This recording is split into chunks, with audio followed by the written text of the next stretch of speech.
안녕하세요. 저는 결혼한 지 3년 된 20대 후반 가정주부입니다. 아직 아이는 없습니다. 저희 부부는 대학교에서 만나 줄곧 친구로 지내다가 졸업 이후에 연애를 하기 시작해 2년 만에 결혼식을 올렸습니다. 부부 사이에는 크게 문제될 만한 일이 없는데 시댁 때문에 남편과 저 모두 스트레스를 받아 미칠 지경이네요. 저희 부부는 맞벌이를 하고 있고 각자 수입은 알아서 관리합니다. 남편은 중견기업에서 근무하는데 연봉은 4천이 좀 넘습니다. 저도 결혼 전에는 회사 생활을 했었지만 잦은 야근과 과도한 업무로 몸이 안 좋아져서 지금은 커피 전문점을 운영하고 있습니다. 다행히 커피 전문점이 꽤 잘 되는 편이라 월 순수익으로 800 정도는 가져가고 있습니다. 매달 조금씩 변동이 있긴 하지만 대기업 못지 않은 수준입니다. 사실 제가 커피 전문점을 시작할 수 있었던 건 친정 부모님의 도움이 컸습니다. 친정 아버지는 작게 사업을 하시고 부동산 자산이 좀 있으세요. 아버지 건물에서 시작한 덕분에 여러 가지 혜택을 많이 본 경우입니다. 반면에 시댁은 경제적 상황이 여유롭지 못한 편입니다. 남편이 4살이나 되었을 무렵 남편의 친아버지는 바람을 폈고 시모가 양육권을 갖는 조건으로 이혼을 하셨대요. 그리고 시모도 얼마 지나지 않아 재혼을 했고요. 재혼한 상대와의 사이에서 지금의 신우가 태어났다고 합니다. 바람난 전 남편의 아들이라는 이유로 시모는 자기 친아들임에도 불구하고 남편을 그렇게 힘들게 했다고 해요. 고등학교 들어가면서는 제대로 문제집 한 권 사주지 않아서 남편은 아르바이트를 시작해야만 했고요. 대학에 들어와서도 편의점과 식당을 가리지 않고 알바해서 등록금 대고 자기 힘으로 졸업했어요. 반면에 신우는 남편 표현을 빌자면 생각 없이 개념 없이 사는 사람입니다. 고등학교 다닐 때부터 워낙 문제가 많아서 강제 전학을 한 번 당했대요. 그래도 정신을 못 차려서 결국엔 퇴학을 당했고요. 그러다 결국 20살에 겨우 검정고시를 치렀고 수능을 3번 치른 후에야 수도권 2년제에 입학할 수 있었습니다. 하지만 남편이 대학을 졸업할 무렵 시모는 불의의 사고로 다시 혼자가 되었습니다. 남은 건 사망보험금과 신우뿐이었죠. 그러자 시모는 남편에게 한 달에 생활비 명목으로 100만 원씩 달라고 그러더래요. 마음 여리고 착한 남편은 시모와 신우의 사정을 모른 척 할 수 없어서 알겠다 했고 그게 지금까지 이어지고 있었고요. 수입도 각자 관리하고 있었고 남편이 시모에게 자식된 도리를 하는 거니까 그 자체에 제가 관여할 이유는 없었습니다. 하지만 저는 남편이 때로 안쓰럽게 보이더라고요. 가령 남편이 하루라도 생활비를 돈 줘야 할 때 안 주게 되면 득달같이 남편에게 전화를 해서 돈 떨어졌다는 소리를 하시며 사람을 쥐잡듯 잡으시거든요. 그런 모습을 보고 있으면 어떻게 이런 시모 밑에서 남편같이 성실하고 좋은 사람이 태어났을까 싶어요. 사실 결혼할 때도 잡음이 아예 없었던 것은 아닙니다. 일단 주택 문제가 쉽지 않더라고요. 지금 살고 있는 아파트는 35평으로 저희 친정부모님이 하나뿐인 딸 행복하게 살라고 지원해주신 집이에요. 반면에 저희 남편은 그 당시 모아둔 돈은 4천만 원 남짓이었고요. 주변 사람들은 남자는 응당 집을 해오고 여자는 혼수를 해야 한다지만 저는 그냥 형편되는 사람이 집을 하면 된다고 생각했어요. 그래서 제가 집을 했고 남편이 혼수를 했을 때도 기분이 나쁘거나 그런 건 없었습니다. 남편이 정말 힘들게 모은 돈인 걸 알았으니까 그 정도만으로도 충분했어요.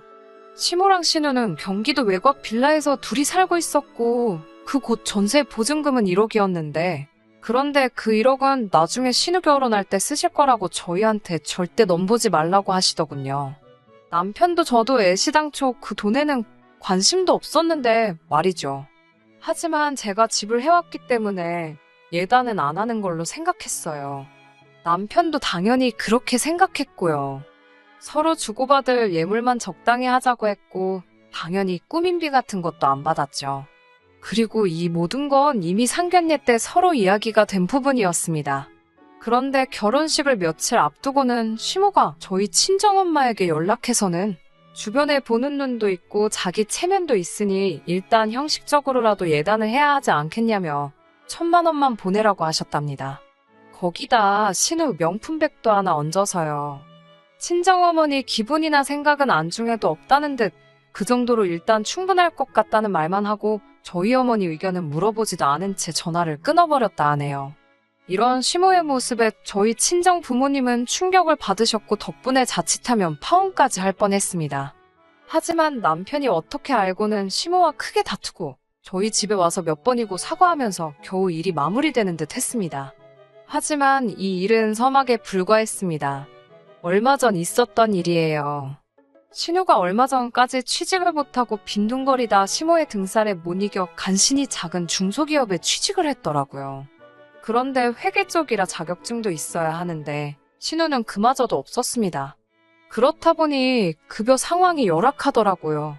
하지만 신우는 자기 능력은 모르고 3개월 수습기간을 채 채우지도 못하고 집에서도 너무 멀고 잔심부름만 시킨다면서 그만둬야겠다고 하더라고요. 다행히 시모가 옮길 때 옮기더라도 일단은 계속 다니라고 뜯어말려서 어거지로 다니고 있었죠. 그런데 지난주 토요일에 시모랑 신우가 같이 연락도 없이 저희 집에 왔습니다. 와서 저녁 먹고는 하는 말이 가관이더라고요. 살림을 합치자는 거예요.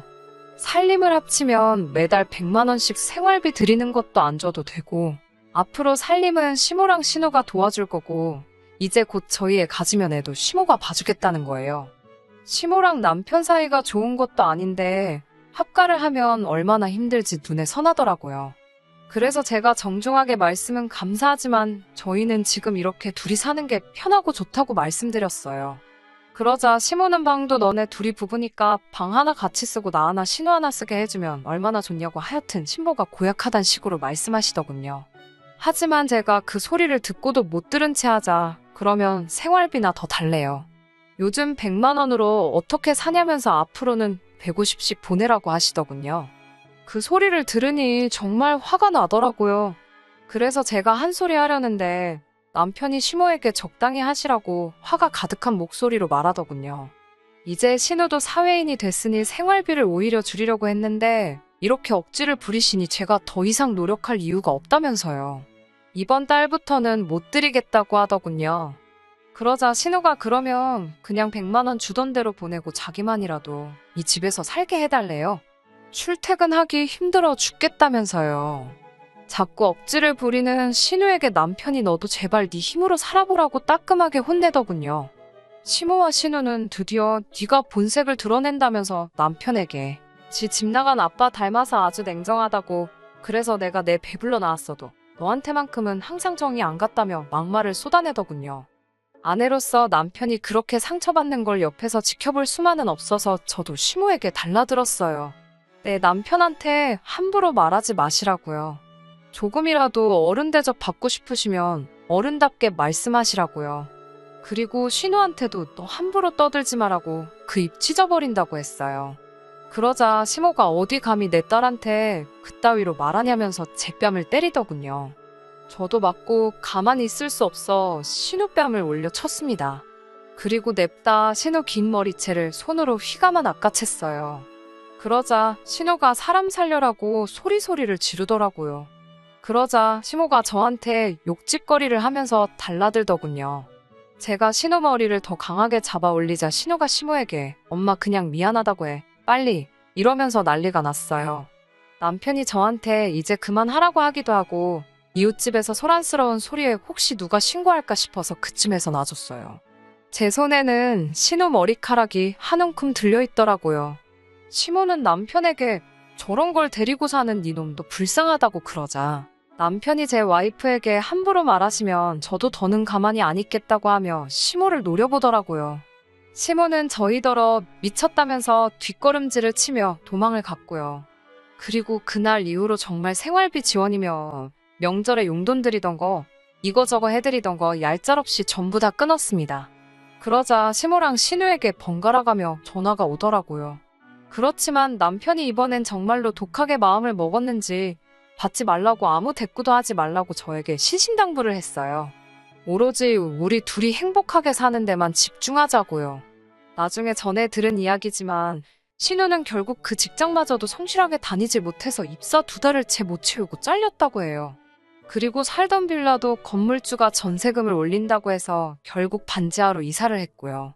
그 이후로 신우는 이런저런 아르바이트를 전전하고는 있고요.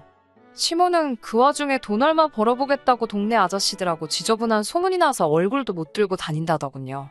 저희 부부는 그 사건 이후로 더욱 서로에게 의지가 돼주며 행복한 결혼 생활을 이어나가고 있습니다.